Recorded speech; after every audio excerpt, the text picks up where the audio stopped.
오늘 하나님 말씀 보겠습니다. 하나님 말씀 로마서 13장이 되겠습니다. 로마서 13장 1절 2절 말씀, 요절 말씀으로 제가 한번 선포하도록 하겠습니다. 각 사람은 위에 있는 권세들에게 굴복하라. 권세는 하나님께로 나지 않음이 없나니 모든 권세는 다 하나님의 정하신 바라. 그러므로 권세를 거스리는 자는 하나님의 명을 거스림이니 거스리는 자들은 심판을 자찰이라. 아멘. 오늘은 로마서 13장 말씀을 통해서 국가와 사회에 대한 교훈이라는 제목으로 하나님의 말씀을 함께 나눠보도록 하겠습니다. 바울은 로마서 12장부터 13장에 걸쳐서 복음을 깨달은 자가 어떻게 살아야 하는지, 즉 성도다운 삶에 대해서 나누겠습니다. 바울은 이 성도다운 삶을 살기 위해서 가장 중요한 것이 바로 우리가 복음을 깨닫는 일이라고 믿었습니다. 즉 주님께서 우리를 살리시기 위해 먼저 자신의 생명을 내어주신 은혜와 사랑을 할 때 우리의 몸을 기꺼이 하나님께 산제사로 영적인 예배로 드리는 것은 마땅하고 당연한 일이다 라고 믿었습니다. 이런 영적인 원리를 근거로 해서 바울은 12장에서 교회 안에서 각 성도들이 하나님께서 허락하신 언사를 따라 어떻게 서로 섬겨야 하는지, 그리고 또 우리가 세상에서 복음 때문에 어려움과 핍박을 당할 때 어떻게 대처해야 하는지 나눴습니다. 오늘 본문 13장 말씀을 통해서 바울은 국가와 사회에 대해 우리가 어떠한 태도를 가져야 하는지 나누겠습니다. 오늘 말씀을 통해 현재 우리가 살고 있는 이 나라, 그리고 이 사회, 더 나아가 열방을 향하신 하나님의 부르심을 새롭게 깨닫고 헌신하는 시간이 됐으면 좋겠습니다. 바울은 성도들은 국가에 대한 의무를 성실히 이행해야 된다라고 가르치겠습니다. 먼저 바울이 이 시점에서 이 민감한 이슈를 다루고 있는 배경과 의도를 아는 것이 무엇보다 중요한 것 같습니다. 그 당시 시대적 배경을 생각할 때 바울이 국가에 대한 성도들의 태도에 대해 언급하는 것은 조심스럽고 민감한 문제였습니다. 왜냐하면 한쪽으로 치우치면 의용, 즉 자신의 유익을 위해서 권력에 아첨하는 자라는 지탄을 받게 되고, 또 한쪽으로 치우치게 되면 반정부주의라고 낙인이 찍히게 되기 때문입니다. 무엇보다 지금 바울이 이 편지를 로마 제국의 수도인 로마에 있는 성도들에게 쓰고 있다는 걸 생각할 때 더욱 조심스럽고 민감한 문제가 아닐 수 없습니다. 이런 사회인 것을 누구보다 잘 아는 바울이 왜 굳이 국가에 대한 이슈를 지금 다루고 있는 것입니까? 그것은 바울이 사역하는 동안에 끈질기게 바울을 괴롭혔던 율법주의자들과 또한 율법 폐기론자들 때문이었습니다. 율법주의자들인 유대인들에게 있어서 국가란 곧 교회였습니다. 곧 교회가 국가였습니다. 그러므로 유다가 로마 제국 지배하에 있던 당시로서는 이스라엘을 정치적으로 독립시키는 것이 그들의 지상 목표였습니다. 이런 이유에서 율법주의자들인 유대인들은 로마에 대항하여 적대감을 가지면서 로마 국가는 언젠가는 전복될 대상이었던 것입니다. 또 다른 한편 율법 폐기론자들은 신앙적인 자유를 빙자해서 윤리와 기존 질서에 굴복하지 않았습니다. 거기에다가 임박한 종말론과 그리고 반국가적이며 반사회적인 형태를 나타냈던 것입니다. 바로 이 두 틈바구니 속에 성도들이 있었던 것이죠.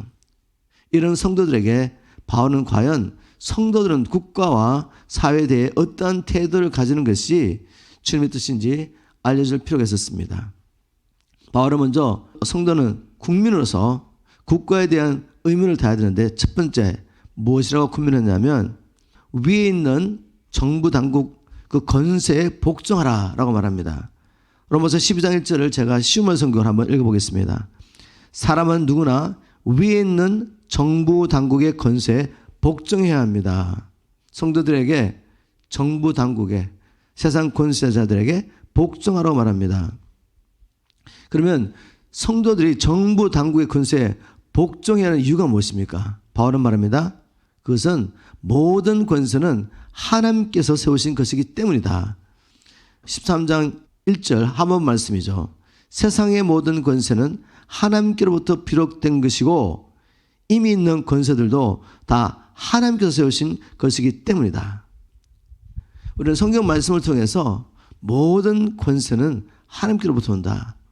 우리가 보기에 악한 권세도 하나님께서 주지 아니하시면 결코 받을 수 없다는 것을 알 수가 있습니다. 다니엘서 말씀을 통해 우리가 한번 확인해 보도록 하겠습니다. 바벨론 왕 느부갓네살 왕은 여러 나라를 점령하고 거대한 바벨론 성을 세운 후에 마음이 높아져서 이렇게 고백합니다. 다니엘서 4장 30절, 이 큰 바벨론 성은 영광과 위엄을 가시하기 위해서 내가 내 능력과 권세로 건설한 이 나라의 수도가 아닌가. 바벨론 왕 느부갓네살 왕은 여러 나라 열국을 점령하고 큰 제국을 이뤘습니다. 그리고 그 영광과 자기의 건세를 위엄을 드러내기 위해서 엄청난 물자와 모든 걸 투자해가지고 바벨론 성을 짓고 난 다음에 이렇게 자기의 영광을 드러냈던 것이죠. 그런데 성경에 보니까 느부갓네살 왕의 말이 미처 끝나기도 전에 하늘에서 이런 소리가 들렸습니다. 느부갓네살 왕아, 내가 하는 말을 들으라. 너의 왕권은 너에게서 떠났다. 네가 인간 사회에서 쫓겨나 7년 동안 들짐승과 함께 살며 소처럼 풀을 먹을 것이다. 느부갓네살 왕은 자기 힘과 권세와 능력으로 이런 큰 제국을 이뤘다고 생각했는데 사실 자기가 자기 권세와 능력으로 그것을 이뤘다면 자기가 그걸 지켜야죠. 그런데 그것이 자기의 것이 아니라 하나님께 주신 것이기 때문에 하나님께서 그것을 취해가십니다. 잠깐. 그래서 하나님께서 바벨론 왕 느부갓네살 왕을 7년 동안 이렇게 다루신 이유를 다니엘서 4장 32절 하반부 이렇게 기록하고 있습니다. 주님께서 이렇게 하신 이유, 그러면 너는 가장 높으신 하나님이 인간 나를 다스리시며 누구에게든지 그가 원하는 자에게 나를 준다는 사실을 알게 될 것이다. 바로 이 메시지가 다니엘서 메시지 중에 중요한 메시지 중에 하나죠. 그 당시 하나님의 택한 백성 이스라엘 백성은 범죄함으로 말미암아 열방에 흩어졌고 바벨론 제국에도 수많은 포로들이 끌려갔습니다. 그런 상황 가운데서 하나님의 백성들, 그 가운데 신실한 자들의 고민이 무엇이겠습니까? 하나님에 대한 질문, 하나님 어떻게 된 것입니까?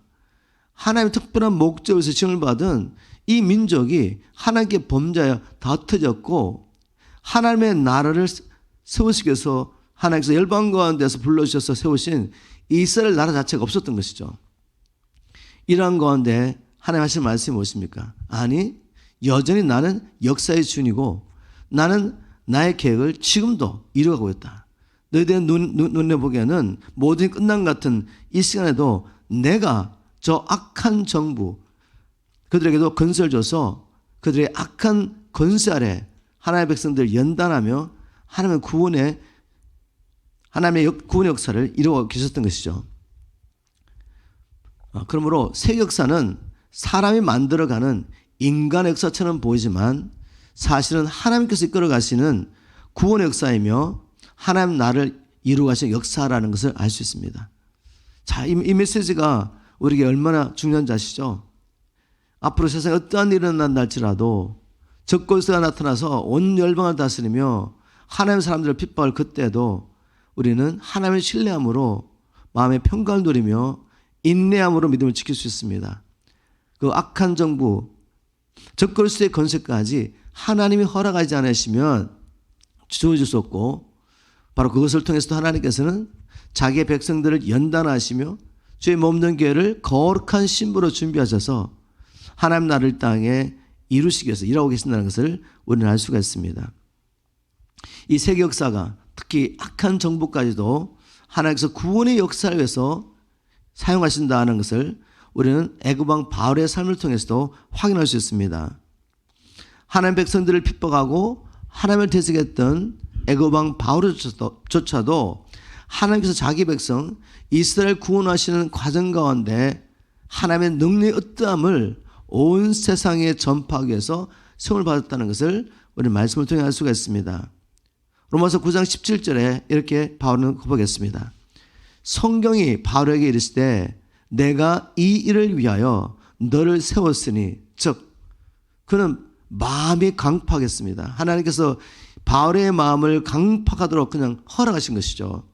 그렇게 강팍하게 허락하신 것은 뭔가 하면 자기 백성 이스라엘 백성을 말씀대로 그들의 조상 아브라함과 이삭과 야곱에게 약속하신 대로 그들을 구원한 이 과정을 통해서 하나님은 자기의 능력과 영광을 온 열방에 전파하기 원하셨습니다. 무엇보다도 이스라엘 민족 역사를 통해 하나님께서 이루어가시는 그 구원의 역사를 통해 영적인 하나님의 백성들, 우리를 구원하시는 과정을 보여주기 원하셨죠. 바로 그 당시에 하나님의 백성을 대적하고 또 하나님을 대적했던 그 악한 정권까지 하나님이 구원의 역사를 위해서 사용했다는 것을 우리는 알 수 있습니다. 이런 맥락에서 장차 나타날 온 세상을 다스릴 적그리스도, 그 적그리스도 안에서 성도들이 핍박을 받게 되고 또 그 적그리스도는 입을 벌려서 하나님을 대적하게 되는데 그것조차도 하나님의 구원의 역사를 이룬 일에 하나님이 의도적으로 허락하셨다는 것을 알 수 있습니다. 바로 그런 맥락에서 바울은 이렇게 말합니다. 성도들이 위에 있는 세상 정부에 복종해야 하는 이유, 그것은 모든 권세는 하나님께로부터 나왔기 때문이다라고 말합니다. 바울은 성도가 정부 당국에 복종해야 할 또 다른 이유는 권세자는 악한 일을 행하는 사람들에게 하나님의 형벌을 내리시는 하나님의 일꾼이기 때문이다 라고 말합니다. 이 놀랍지 않습니까? 권세자들은 하나님 일꾼이다 라고 말합니다. 어떤 면에서 하나님 일꾼인지 로마서 13장 4절 시험을 성경 한번 보겠습니다. 권세를 가진 통치자는 여러분의 유익을 위해 보내진 하나님의 일꾼입니다. 하지만 여러분이 악한 일을 저지르면 그를 두려워하는 것이 당연합니다. 통치자가 공연히 칼을 가지고 있는 게 아닙니다. 그는 하나님의 일꾼으로서 죄를 저지른 악인에게 하나님을 대신하여 벌을 내리는 것입니다 라고 말했습니다. 우리가 세상 권세자들에게 복종해야 할 이유는 하나님께서 그들에게 권세를 주셔서 하나님을 대신해서 죄를 지은 악인들을 벌하기 위해서 세웠기 때문이다 라고 말합니다. 자, 같은 맥락에서 모든 나라에는 국가기관과 법과 관원들, 즉 공무원들이 있습니다. 그들은 바로 이 국가의 질서를 유지하도록 하나에 세우신 일꾼이란 말이죠. 만일 국가기관이나 법이나 이 법을 집행할 공무원들이 없다면 그 나라가 어떻게 되겠습니까? 불법 천지가 되는 것입니다. 이것이 바로 하나님께서 정부에게 권세를 주어서 다스리게 하는 목적입니다. 물론 정부가 부패하게 되면 법이 있고 또 법을 집행할 공무원들이 있어도 법이 공평하게 집행되지 않을 것입니다. 그렇다고 해서 성도들이 정부 당국의 권위에 불순종하거나 칼을 들고 정부를 대항해 싸우는 것은 주님의 뜻이 아니라는 것을 알 수가 있습니다. 바로 주님께서 자기의 삶을 통해서 그것을 보여주셨죠. 우리 주님은 그 당시에 불법으로 주님을 사형에 처했던 빌라도의 권세를 무너뜨리기 위해서 하늘의 군대를 동원할 수 있었습니다. 그러나 그렇게 하지 않으셨죠. 오히려 이 불의한 권세 아래서 핍박을 당하시고 죽으셨습니다. 왜 그렇게 하셨습니까? 그 이유는 예수님께서 이 땅에 오신 목적은 잃어버린 영혼을 찾아 구원하기 위해서였기 때문입니다. 즉 하나님께서 통치하시는 진정한 하나님의 나라를 이 땅에 이루기 위해서였습니다. 이 땅의 하나님의 나라는 칼을 들고 로마 측을 무너뜨리는 혁명을 이루어지는 것이 아니라 사단의 권세를 무너뜨리고 사단의 권세 아래 있는 자들을 해방시켜 주심으로 이루어지는 것입니다. 그래서 주님께서는 불의한 권세 아래서도 기꺼이 십자가를 지고 죽으셨던 것이죠. 오늘도 마찬가지입니다. 하나님의 나라는 칼을 들고 세상 권세자들과 싸워서 이루어지지 않습니다. 오직 성령의 능력으로 사단의 권세 아래 묶여있는 영혼들을 풀어줌으로 이 땅에 임하게 되는 것입니다. 모든 민족과 나라에게 복음이 전파되어 주님께서 이 땅에 오셔서 근본적으로 사단과 그를 따르는 악한 무리들을 이 땅에서 온전히 제거하신 후에야 비로소 우리가 기다리는 하나님 나라가 임하게 되는 것입니다. 그때까지 우리가 해야 할 일은 그럼 무엇입니까? 바울은 이렇게 권면합니다. 권세자들을 위해 기도하라. 디모데전서 2장 2절 3절 신문 성경 왕들과 높은 자리에 있는 모든 사람들을 위해서도 그처럼 기도하십시오. 그래야 사회 질서가 안정되고 평화로운 가운데 우리가 경건하고 거룩한 신앙생활을 잘 영위해 나갈 수 있기 때문입니다. 이 같은 기도는 즉 왕들과 높은 자리에 있는 이 권세자들을 위해 기도하는 것은 우리 구주 주님께서 보시기에 좋은 일이며 또 기쁘게 받으실 만한 일입니다. 그래서 어떠한 일이 있다 할지라도 우리 믿음의 사람들은 칼을 들고 싸우는 것이 아니라 근본적으로 영적인 싸움을 통해서 하나님 나라의 땅에 임하도록 해야 한다는 것이죠. 자, 이렇게 말씀드려도 어떤 분은 이렇게 질문할 것 같습니다. 세상 법이 하나님의 법과 대치될 때 우리가 어떻게 해야 됩니까? 저는 하나님의 말씀을 통해 이렇게 권면을 드리고 싶습니다. 가장 높은 법인 사랑으로 행하십시오. 사랑보다 높은 법이 없죠. 사랑으로 행하라는 말이죠. 예를 들면 북한같이 예수를 믿는 것이 불법인 곳에서 엄밀히 주님을 섬기다가 붙잡혀 세상 권세자들에게 핍박을 받을 때 우리가 사랑을 하는 것은 뭘까요? 우리를 핍박하는 자들을 사랑하며 그들을 위해 중보하는 것이 사랑을 하는 것입니다. 또 히틀러의 통치 아래서 유대인들이 학살을 당할 때 사랑을 행하는 건 어떤 것이겠습니까? 그들을 고발하는 것이 아니죠. 유대인들에게 피난처를 제공하고 그들을 돌보는 것이 사랑을 하는 것입니다. 그렇게 행하다가 우리도 유대인처럼 핍박을 받을 수가 있겠죠. 그러나 사랑을 행하는 것은 그때 그들을 보호하고 하나님의 택하신 이 백성들을 지켜주는 것입니다. 자, 이제까지 국가에 대한 성도의 첫 번째 의무인 정부 당국에 복종하는 것에 대해서 나눠보았습니다. 이제 국가에 대한 성도의 두 번째 의무를 바울은 이렇게 말합니다. 성도는 국가에 납세 의무를 다해야 합니다. 성도들이 국가에게 세금을 내어야 하는 이유는 저희가 하나님의 일꾼이 되어 이 정부 당국이 하나님의 일꾼이 되어 국가의 안녕과 질서 유지에 힘쓰기 때문입니다. 라고 바울은 13장 6절과 7절 말씀을 통해 이야기했습니다. 신문 성경 여러분이 나라에 세금을 내는 것도 같은 이유에서입니다. 정부에서 일하는 사람들은 하나님의 일꾼들로서 여기서도 하나님의 일꾼을 언급하고 있죠. 하나님께서 맡기신 일에 종사하는 사람들이기 때문입니다. 그러므로 여러분의 의무를 다하십시오. 세금을 내야 한다면 세금을 내십시오. 두려워할 사람은 두려워하고 존경해야 할 사람은 존경하십시오. 라고 말하면서 성도들은 국가에 대한 의무, 바로 세금을 내야 된다. 납세 의무를 다해야 된다라고 말하고 있습니다. 하나님께서 세상 권세자들에게 권세를 부여하신 이유는 국가의 안녕과 질서를 유지하기 위해서이기 때문입니다.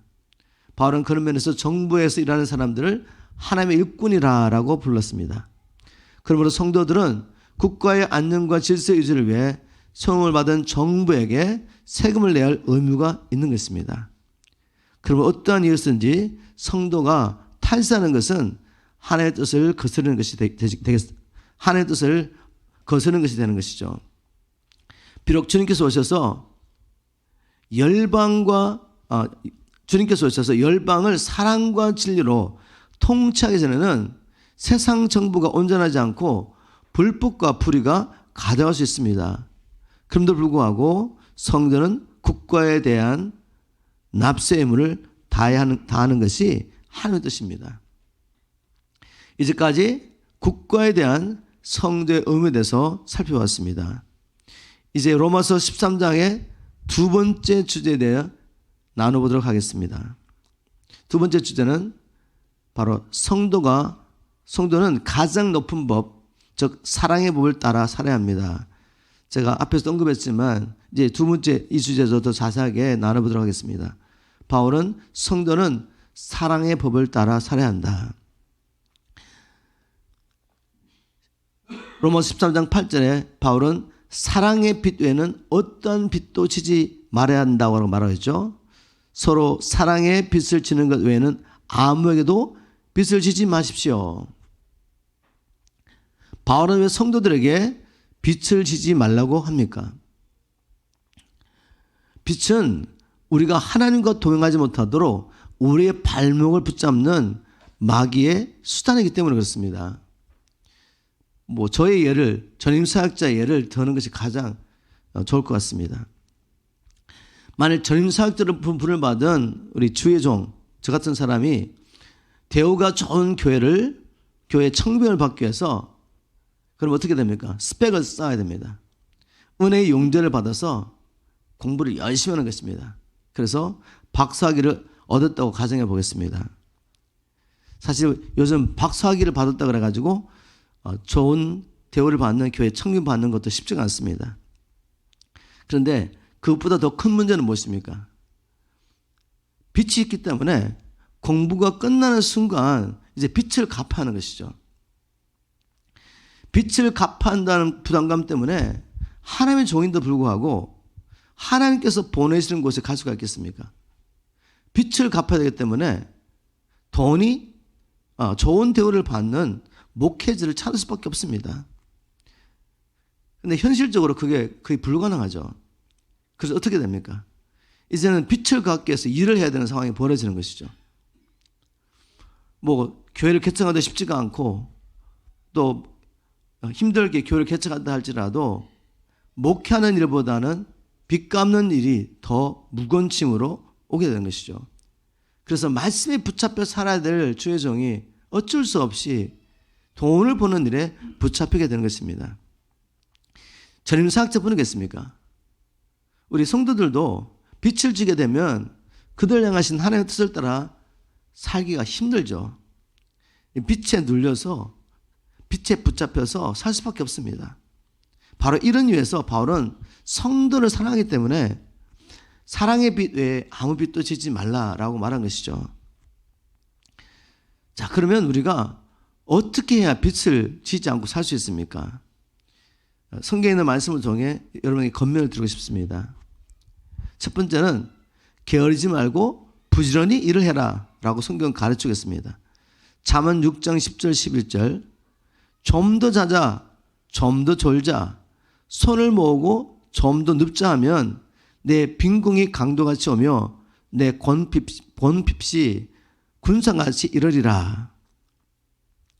빚을 지는 이유가 여러 가지가 있겠지만 그중 하나는 무엇입니까? 게으른 삶 때문이죠. 부지런하지 않기 때문에. 자, 우리가 부지런히 일을 하는데도 또 빚을 질 수가 있습니다. 그것은 바로 우리가 근검절약하지 않기 때문에, 즉 꼭 필요한 것에 쓰지 않고 세상의 기준을 쫓아가다 보니까 이런 일이 일어나는 것이죠. 그래서 디모데전서 6장 8절 말씀을 통해 우리에게 주시는 교훈이 것입니다. 우리는 먹을 것과 입을 것이 있으면 그것으로 만족해야 합니다. 먹을 것과 입을 것이 있는 것으로 만족해 산다면 빚을 지지 않는다는 것이죠. 우리 현대는 꼭 필요한 생활 필수품 외에 육신의 정욕과 안목의 정욕을 따라 살다가 빚을 지는 경우가 정말 많습니다. 유행을 따라 옷을 바꿔 입어야 됩니다. 근데 요즘 대부분 사람들이 옷만 바꿔 입는 것이 아니라 또 우리 폰도 계속 바꾸죠. 새로운 버전이 나오면 또 바꾸고, 그리고 또 융자를 내서 무리하게 차와 집들을 삽니다. 근데 그렇게 융자를 내서 차를 사고 집을 사고 이렇게 빚을 지다 보면 어떻게 됩니까? 결국 세상의 길을 가게 되고 이 빚에 붙잡혀서 살게 됩니다. 그러므로 우리가 근검절약하면서 먹을 것과 입을 것이 있으면 만족하는 이런 훈련을 해야 하는 것이죠. 제가 보기에 또 가장 중요한 것, 우리가 빚을 지지 않으려면 바로 주님께서 우리에게 주신 말씀을 따라 순종해야 되는데, 바로 그것은 먼저, 어떤 일보다 먼저 주의 나라와 의를 구하는 삶입니다. 주님께서 그렇게 약속하셨기 때문에 이것이 진정으로 우리가 빛으로부터 자유하는 길이라고 저는 믿습니다. 마태복음 6장 31절부터 33절 말씀을 현대의 성경으로 읽어보겠습니다. 그러면 너희는 무엇을 먹을까, 무엇을 마실까, 무엇을 입을까 하고 걱정하지 말아라. 이런 것들은 모두 믿지 않는 사람들이 애써 구하는 것이다. 하늘에 계신 너희 아버지께서는 이 모든 것이 너에게 있어야 할 것을 다 알고 계신다. 하나님께서 우리를 땅에 보내신 것이 세상 사람처럼 먹고 마시는 일에 염려에 붙잡혀 바둥바둥 살려고 이 땅에 보내신 것이 아니라는 거죠. 왜 우리를 보내셨습니까? 우리 예수님께서 마지막 날 제자들과 처음 만찬자를 하시고 우리가 대제사장 기도로 하는 요한복음 17장에 뭐라고 말씀하셨냐면 17장 18절에 보면 아버지께서 나를 보내신 것 같이 나도 이들을 즉 제자들을 세상에 보내셨습니다. 또 주님께서 이렇게 말씀하셨죠. 너희가 나를 택한 것이 아니라 내가 너를 택하여 세웠나니 너희로 가서 많은 열매를 맺게 하람이라. 주님께서 우리를 열방 민족 가운데 택하여 주셨습니다. 주님의 자녀, 주님의 제자 되도록. 그래서 이 땅에 우리가 존재하는 목적은 우리가 주님 안에 있다면 먹고 살기 위한 것이 아니죠. 바로 이 복음을 전가하며 하나님 나라를 이루라고 우리를 불러주셨습니다. 우리의 주인이 누구라고요? 하늘과 땅과 그 가운데 충만한 모든 것을 가지고 계시는 바로 우리 주님이시죠. 그렇다면 주님 이렇게 말씀하십니다. 너희는 먼저 하나님의 나라와 그의 의를 구하라. 그러면 이 모든 것을 너에게 더불어 주실 것이다. 이 모든 게 무엇이죠? 이 땅에 사는데 필요한 모든 것을 입는 것, 먹는 것, 또 자는 것, 이 모든 것을 주님께서 주인이신 선하신 주님께서 모든 걸 공급하시겠다는 것이죠. 만약 우리가 이 진리의 말씀을 따라 산다면 빛을 지지 않는 것이 성경의 원리입니다.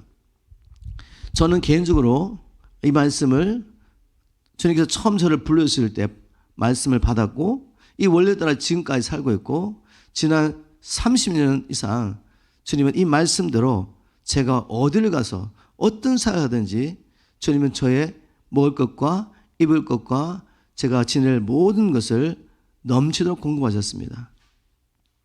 저는 개인적으로 빛이 없습니다.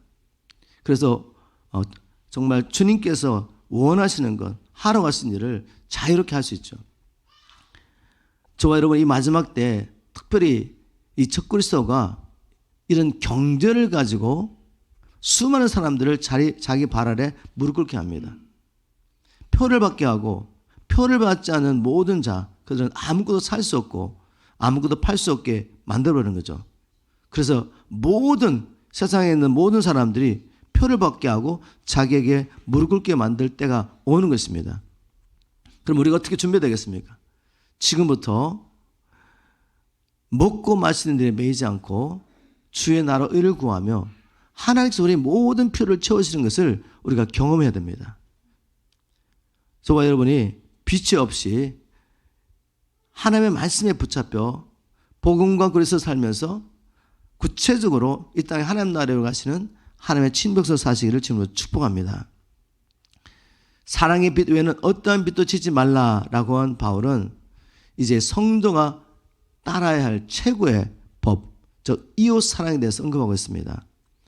바울은 사랑의 빛 외에 어떠한 빛도 지지 말라고 권면하다가 갑자기 주제를 바꿔가지고 남을 사랑하는 자는 율법을 다 이뤘다라고 빛에 대한 이야기를 하다가 사랑하는 주제로 갑자기 주제를 바꿔버립니다. 바울은 남을 사랑하는 자는 율법을 다 이뤘다라고 했는데 어떻게 이웃을 사랑하는 것이 율법의 완성이 될 수 있습니까? 자, 이것이 정말 우리가 성도다운 삶을 사는 힘이요 능력이요 불이가 되는 것이죠.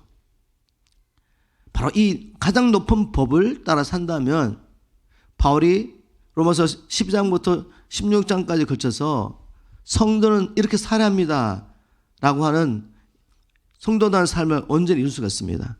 그래서 이것이 너무나 중요하죠. 바울은 이렇게 말했습니다. 남을 사랑하는 자는 율법을 다 이뤘다. 그 이유는 이웃을 사랑하는 사람은 이웃에게 어떠한 악도 행할 수 없기 때문입니다. 로마서 13장 9절 10절 가늠하지 말라, 살인하지 말라, 도둑질하지 말라, 탐내지 말라 한 것과 그 외 다른 계명이 있을지라도 내 이웃을 내 자신과 같이 사랑을 하신 그 말씀 가운데 다 들었느니라. 사랑은 이웃에게 악을 행치 아니하나니 그러므로 사랑은 율법의 완성이니라. 우리가 간음하지 않으려고, 살인하지 안 하려고, 도둑질 안 하려고 노력한다고 해서 되는 게 아니라는 거죠. 중요한 것은 내 마음 안에 이웃을 사랑하는 마음이 없다면 이런 계명 하나도 지킬 수가 없습니다. 그러나 반면에 내 안에 하나님께서 내 안에 부어진 그 사랑을 통해서 이웃을 사랑할 수 있다면 이제는 이 모든 계명을 지킬 수 있다는 것이죠. 예수님께서는 어떤 율법사가 와서 이런 도전했죠. 우리가 말하는 이 구약 성경 가운데 가장 큰 계명이 무엇입니까? 라고 물었을 때 주님께서는 첫째 되고 가장 얻등되는 계명으로 뭘 말씀하셨습니까? 하나님 사랑 이야기하셨죠. 그리고 둘째가 이웃 사랑을 말했습니다. 성경은 이웃 사랑 이전에 하나님을 사랑으로 명령했는데 여기서 바울은 그 부분을 이야기하지 않고 이웃을 사랑하는 것이 율법을 다 완성한 것이라고 말했습니다. 왜 그렇게 말할 수 있습니까? 이 질문에 대한 답은 우리가 요한일서 4장 20절 말씀을 통해 발견할 수 있습니다. 요한이 뭐라고 말했냐면 누구든지 하나님을 사랑하노라고 그 형제를 미워하면 이는 거짓말하는 자니 보는 바 그 형제를 사랑치 아니하는 자가 보지 못하는 바 하나님을 사랑할 수 없느니라. 이 말을 제가 나눈 주제를 따라서 다시 풀어보면 보이는 형제를 사랑하는 것은 보이지 않는 하나님을 사랑하는 증거가 된다는 말이죠. 바로 이런 이유에서 이웃을 사랑하는 사람은 율법을 다 이루는 것이 되는 것입니다. 하나님을 사랑하지 않는 자가 이웃을 사랑할 수 없는 것이죠. 내가 진실로 이웃을 사랑할 수 있다는 것은 내가 먼저 하나님처럼 사랑한다는 것이 되기 때문에 그렇습니다. 이런 가르침은 바울이나 요한에게 나온 것이 아니라 주님으로 두었다는 것을 알 수 있습니다. 즉 바울이 말한 이웃을 사랑하는 자는 율법을 다 이뤘다라는 이 가르침이 바울이나 요한의 이야기가 아니라는 거죠. 우리 주님께서 하신 말씀입니다. 그래서 요한일서 4장 21절에 우리가 이 계명을 주께 받았다라고 말하죠. 그럼 언제 주님께서 제자들에게 이런 가르침을 주셨습니까? 바로 최후의 만찬자리죠. 최후의 만찬자리에서 주님께서 요한복음 13장 34절에 새 계명을 너에게 주노니 서로 사랑하라. 내가 너를 사랑한 것 같이 너희도 서로 사랑하라 라고 하셨는데 우리 주님은 율법의 모든 말씀, 율법과 선지자의 모든 계명을 두 가지가 아니라 한 가지 요약하신 것이죠. 새 계명을 주심으로 내가 너를 사랑같이 서로 사랑하는 것, 이것이 결국은 하나님께서 모든 율법과 선지자를 통해 우리 계신 계명을 요약한 것이다. 이것을 따라 행한다면 너희들은 하나님의 모든 계명을 이룰 수 있다는 것입니다. 실제로 바울이 로마서 12장부터 16장 말씀을 통해 우리에게 제시하는 성도다운 삶을 사는 열쇠가 바로 사랑의 법을 따라 사는 것에 있음을 알 수가 있습니다. 그래서 바울은 에베소 교회를 위해서 기도할 때 이렇게 기도했죠. 에베소 3장 18절 19절 침언 성경 모든 성도들과 더불어 그리스도의 사랑이 얼마나 넓고 크고 높고 깊은지를 깨달을 수 있게 되고 나아가 모든 지식을 뛰어넘는 그리스도의 사랑을 깨우쳐 알아 하나님의 모든 충만하심의 정도까지 여러분이 충만하게 채워지기를 기도합니다. 우리는 바울이 했던 기도, 우리를 위해서 또 다른 성도를 위해서 기도해야 됩니다.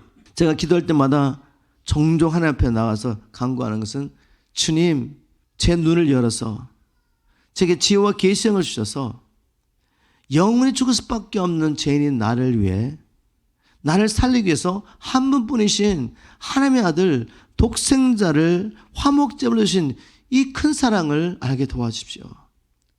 우리가 지식적으로 이걸 모르겠습니까? 이 말씀을 성령께서 열어줄 때 그 사랑 때문에 우리는 다시 마음에 뜨거워지기 때문입니다.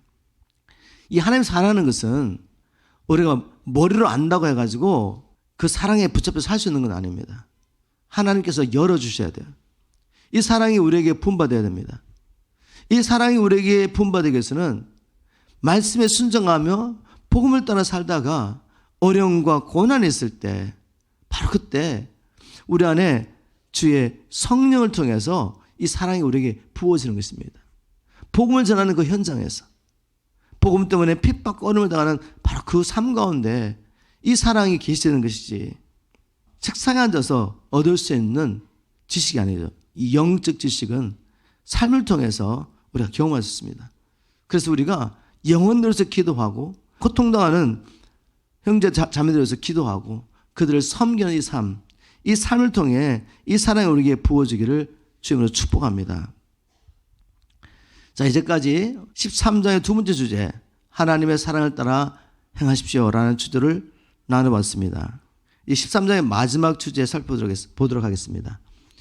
성도는 언제나 정말 신앙을 가지고 살아야 된다. 즉 언제라도 주님 만날 준비를 하고 살아야 됩니다. 이 권면을 바울은 로마서 13장 11절에 이렇게 하고 있습니다. 또한 너희가 이 시기를 알거니와 자다가 깰 때가 벌써 되었으니 이는 이제 우리의 구원이 처음 믿을 때보다 가까웠음이니라 라고 말합니다.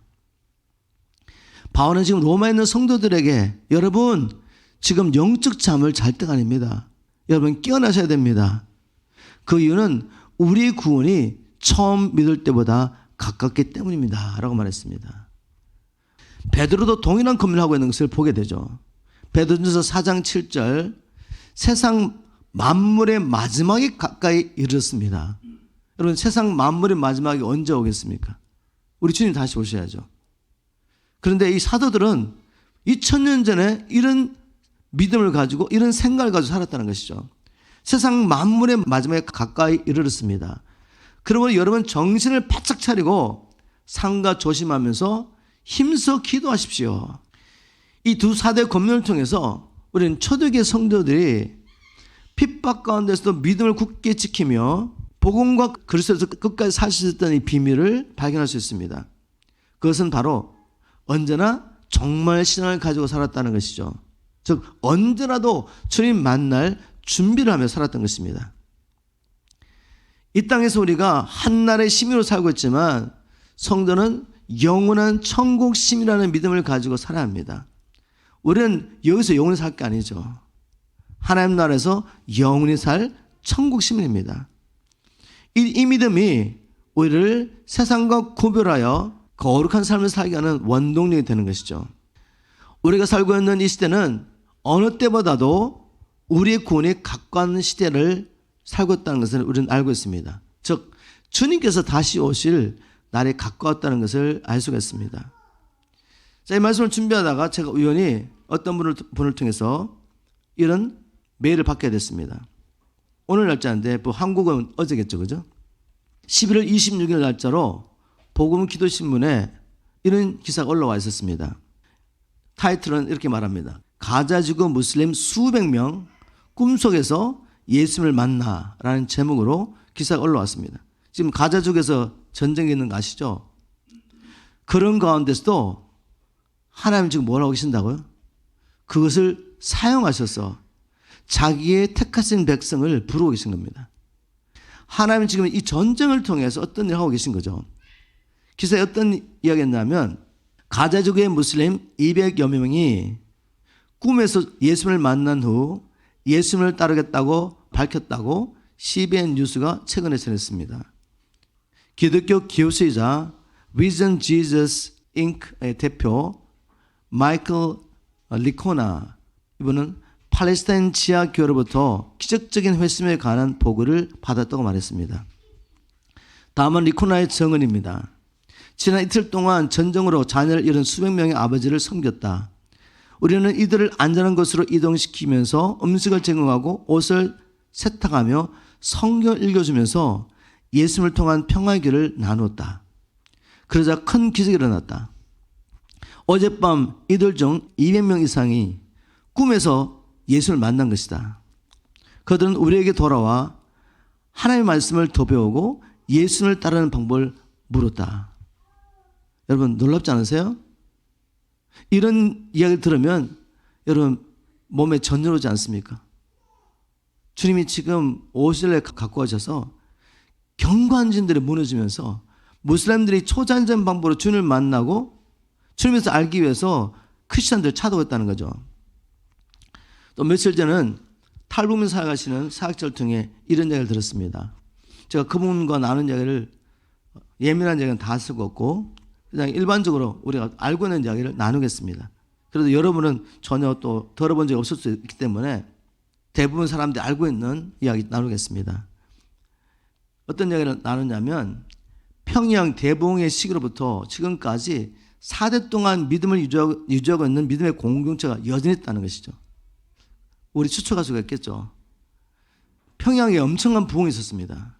그리고 지금 이제 거의 100년, 120년 지나고 있는데 4대 동안에 이 믿음을 지키는 공동체가 아직도 북한에 있습니다. 그들은 사도행전에 나오는 공동체처럼 자신도 부족하지만 자신보다 더 가난한 자들에게 모든 것을 나눠주면서 주님의 사랑을 실천하고 있습니다. 그들은 어떤 사람들은 북한 정부에서 신분이 발각되어 끌려가 말할 수 없는 고문을 받으면서 한 사람 이름도 다른 성도 이름을 발설하지 않았다고 합니다. 정부에 발각된 성도들이 대부분 어디로 가겠습니까? 이제 평생 저 탄광에 끌려가서 고역에 시달리다가 죽게 되죠. 바로 이런 상황 가운데서 한 번은 자연재해로 인해서 여러 탄광이 무너진 일이 있었습니다. 여러분 갑자기 비가 막 쏟아져 가지고 물이 막 내려오니까 탄광들이 물이 차면서 다 무너진 그런 이야기 여러분 기억나십니까? 저는 그게 기억나는데 이 일에 거기와 관련된 건 모르겠지만 탄광이 자연재해로 다 무너졌습니다. 그래서 놀랍게도 성도들이 모여있던 탄광만은 무너지지 않은 것이죠. 이 일을 통해 우리 주님의 이름이 높임을 받았겠죠. 그리고 성도들의 믿음이 더욱 견고해졌다라고 이야기했습니다. 또 북한에는 많은 사람들이 놀랍게도 예수 이름으로 병이 났고 예수 이름으로 먹을 것이 생긴다는 것을 알고 있답니다. 어떤 지역은 거의 대부분의 사람들이 예수를 믿고 있다고 합니다. 자, 이런 추세 가운데서 우리가 추측할 수 있는 게 뭔가 하면 바로 이 고위 관리 중에서도 주를 믿는 자들이 있다는 것이죠. 여러분 바벨론 제국에서도 주님께서 다니엘과 셋중 같은 이런 사람들을 준비해 놓으셨잖아요. 그렇다면 지금 우리가 보기에 세상에 가장 견고한 진이 있는 이 북한에 그 고위 관리층에 하나님께서 자기 사람들을 심어놓지 않았겠습니까? 저는 믿습니다. 하나님께서 그 고위 관리층에 사람들을 심어놓으셨습니다. 크리스마스 시즌이 되면 성도들이 가난한 자들에게 선물을 나눠주면서 주님의 오심을 기념한다고 합니다. 더 많은 이야기겠지만 공개할 수 없는 이야기들이라서 이 정도로 하겠습니다. 자, 이런 이야기를 나누시면서 결론이 뭐냐? 목사님, 북한에 곧 문이 열립니다. 근데 저는 이 이야기를 지금 작년부터 지금까지 북한 생활하시는 분들을 만나면 동일하게 반복해서 듣는 이야기입니다. 북한의 문이 곧 열린다. 여러분, 북한의 문이 열린다는 것은 적화 통일된다는 말은 아니죠. 적화 통일되면 남한의 열린 문도 닫히는 것입니다. 저는 주님께서 북한에 남아있는 이 신실한 성도들의 기도와 그들의 순교의 피를 통해 지금 엄청난 부흥을 준비하겠다고 확신합니다. 자, 이것이 지금 하나님께서 이 마지막 시대에 하고 계신 일이라면 어떻게 우리가 준비해야 되겠습니까? 무엇보다도 주님의 뜻이 이 북한 땅에 이루어지도록 기도해야죠. 한반도를 향하신 하나님의 계획, 한민족 교회를 통해서 이 마지막 때에 이 열방의 복음을 증거하고 이스라엘 주 앞에 돌아오도록 계획하신 일이 이루어지도록 우리 기도해야 합니다. 그리고 무엇보다도 힘써서 지금도 북한에 있는 이 성도를 위해서 할 수 있는 만큼 최선을 다해 우리가 구제해야죠. 구제하면서 준비하셔야 됩니다. 무엇을? 복음을 준비하셔야죠. 지금 탈북자들이 남한에 내려왔는데 이들이 사실 하나님의 메신저인 것이죠. 한 사역자는 이런 말을 했습니다. 목사님, 우리 남한 사람에 가서 아니면 또 미국 사람들이 외국 사람들에 가서 북한에 전도할 수 없습니다. 그들을 위해서 준비된 사람들은 탈북자들입니다. 하나님의 역사 가운데서 먹고 살기 위해서 그들이 탈북하는 일을 감행하면서 남한까지 내려왔는데, 그러나 하나님의 계획은 그들을 준비시켜서 복음의 문이 열렸을 때 그들을 통해 북한을 복음하는 것입니다. 저는 이 이야기를 들으면서 아멘을 하다했습니다. 주님, 그렇습니다. 이제 우리가 일어나서 저들을 위해서 기도하고 할 수 있는 만큼 북한에 있는 우리 동포들을 위해서, 특별히 믿음의 식구들을 위해서 할 수 있는 만큼 우리가 구제해야 되죠. 그리고 무엇보다도 기도하면서 우리가 복음을 준비해야 될 줄 믿습니다.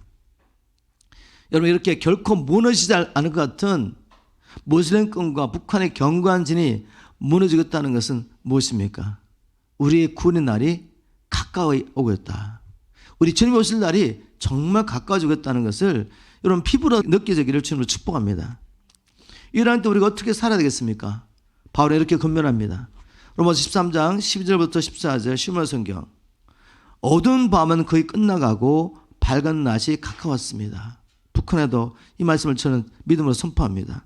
어두운 밤은 거의 끝나가고 밝은 낮이 가까웠습니다. 그러므로 밤의 어둠에 속하는 악한 행실랑 모두 벗어버리고 낮에 합당한 빛의 옷을 입으십시오. 낮에 행동하듯이 단정하고 규모 있게 행하십시오. 흥청망청 먹고 마시며 술 취하지 말고 음행과 방탕에 빠지지 말고 다투거나 시기하지 마십시오.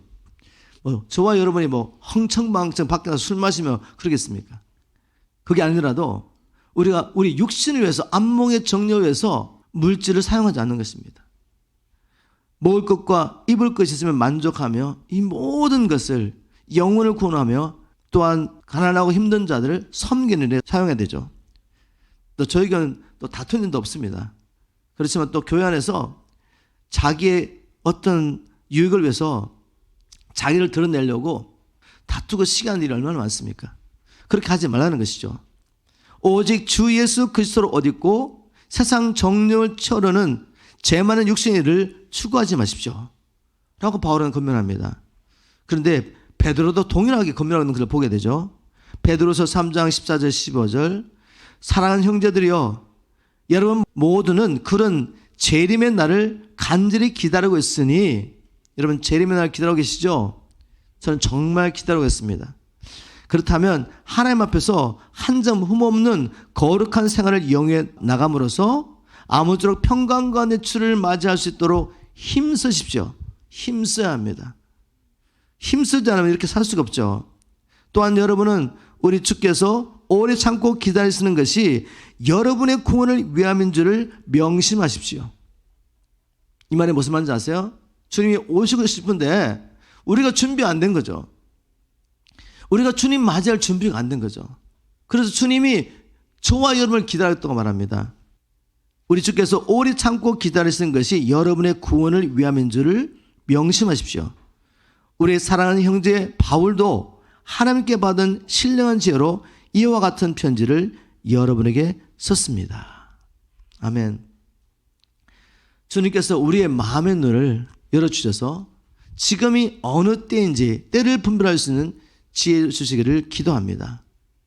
우리 모두 선한 싸움을 다 싸우고 아무쪼록 평강 가운데 주님을 만날 수 있도록 어느 때보다도 말씀 충만으로 전신갑주를 입고 항상 기도하는 일에 힘쓰는 저와 여러분 되기를 주님으로 축복합니다.